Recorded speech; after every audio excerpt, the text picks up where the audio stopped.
یہ بات ہے ایک ایسے عالم کی جو روحانیت کے اعلیٰ مقام کے اوپر فائز تھا، اور یہ بات ہے ایک ایسے شخص کی جس کو اسم اعظم کا علم تھا اور اللہ رب العزت اس کی دعائیں رد نہیں فرماتا تھا۔ پھر آخر ایسا کیا ہوا کہ قرآن کریم میں اس کو ہانپتے ہوئے کتے کی مثال دی گئی ہے۔ اس شخص کا نام تھا بلعم بن باعورہ۔ اللہ اللہ۔ یہ بلعم بن باعورہ کون تھا؟ تاریخ دانوں اور مفسرین کے درمیان اس کے بارے میں الگ الگ باتیں کہی جاتی ہیں، لیکن زیادہ تر روایات کے مطابق وہ بنی اسرائیل میں سے تھا اور ملک شام کا ایک شہر جس کا نام بلقا تھا، جو آج کی ڈیٹ میں جارڈن کے اندر پڑتا ہے، وہاں رہتا تھا۔ بلعم بن باعورہ کا لوگوں کے درمیان ایک بڑا اثر و رسوخ تھا اور اس کی بڑی اہمیت تھی اس کے علم کی بنیاد کے اوپر، اور اس کے پاس جو اسم اعظم تھا اس کی بنیاد کے اوپر، اور جو اس کی دعائیں قبول ہو جایا کرتی تھی اس کی بنیاد کے اوپر۔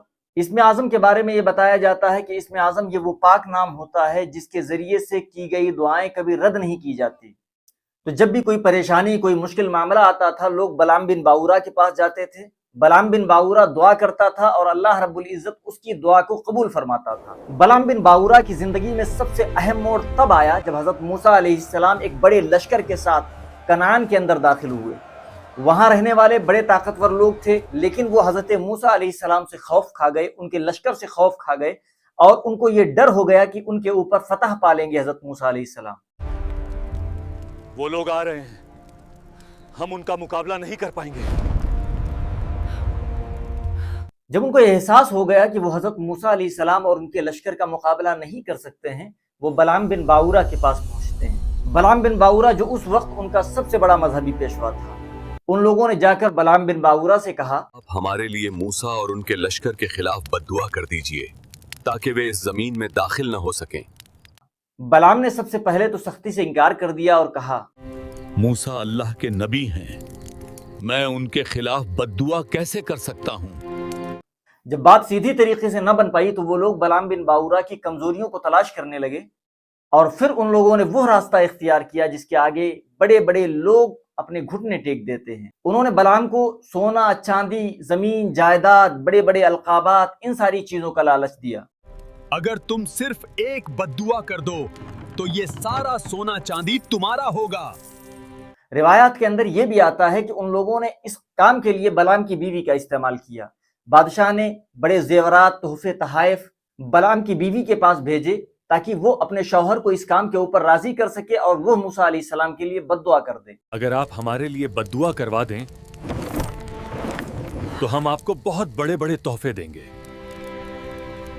بلعم جو ہمیشہ اللہ کی یاد میں مصروف رہا کرتا تھا، لیکن آہستہ آہستہ مال و دولت کے لالچ میں آ کر اور بیوی کی ضد کے آگے اس نے گھٹنے ٹیک دیے۔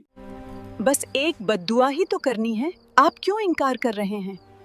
اور یہی وہ لمحہ تھا جس نے اسے اللہ کے راستے سے ہٹا کر شیطان کے راستے پر لا کر کھڑا کر دیا، کہ وقت کے ایک نبی کے خلاف بد دعا کرنے کا ارادہ دل میں لے کر وہ نکل پڑا۔ جب بلعم بن باعورہ نے اپنی ضمیر کا سودا کر لیا تو وہ اپنی گدھی کے اوپر سوار ہوا اور پہاڑ کی طرف نکل پڑا تاکہ اونچی جگہ کے اوپر جا کر وہ حضرت موسیٰ علیہ السلام اور ان کے لشکر کو دیکھ کر ان کے لیے بد دعا کر سکے۔ اور جب وہ جا رہا تھا، راستے میں ایک بہت عجیب واقعہ پیش آیا جسے اسرائیلی اور اسلامی روایات کے اندر بہت اہمیت دی گئی ہے۔ وہ گدھی جس کے اوپر بلعم بن باعورہ بیٹھا تھا، وہ بار بار بیٹھ جاتی تھی اور آگے بڑھنے سے انکار کر دیتی تھی، اور بلعم اسے بہت بے رحمی سے مارتا، یہاں تک کہ اللہ رب العزت نے اس گدھی کو قوت گویائی عطا فرمائی اور اس نے بولنا شروع کیا۔ گدھی نے بولتے ہوئے کہا، کہاں جا رہا ہے؟ کیا تجھے نہیں دکھتا کہ میرے سامنے فرشتے کھڑے ہیں جو مجھے روک رہے ہیں؟ یہ ایک ایسی چیز تھی جو بلعم کی آنکھوں کے اوپر پڑے ہوئے پردے کو ہٹانے کے لیے کافی تھی، لیکن اس کی آنکھوں کے اوپر جو لالچ کا پردہ پڑا ہوا تھا، اور اس واقعے سے سبق لینے کے بجائے وہ اپنی ضد میں آ کر پیدل ہی پہاڑ کی طرف چل دیا۔ پہاڑ کی چوٹی پر پہنچ کر بلعم نے جب بد دعا کے لیے ہاتھ اٹھائے اور اسم اعظم کا سہارا لیا تو یہاں کے اوپر پھر ایک قدرت کا کرشمہ نظر آیا۔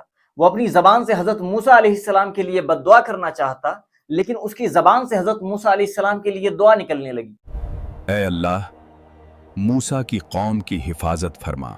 اور اس کے بالکل اپوزٹ، جب وہ اپنی قوم کی جیت کے لیے دعا کرنے لگا تو اس کی زبان سے جیت کے بجائے اپنی قوم کی ہار کی دعا نکلنے لگی۔ اے اللہ، میری قوم کو ذلیل اور رسوا کر دے۔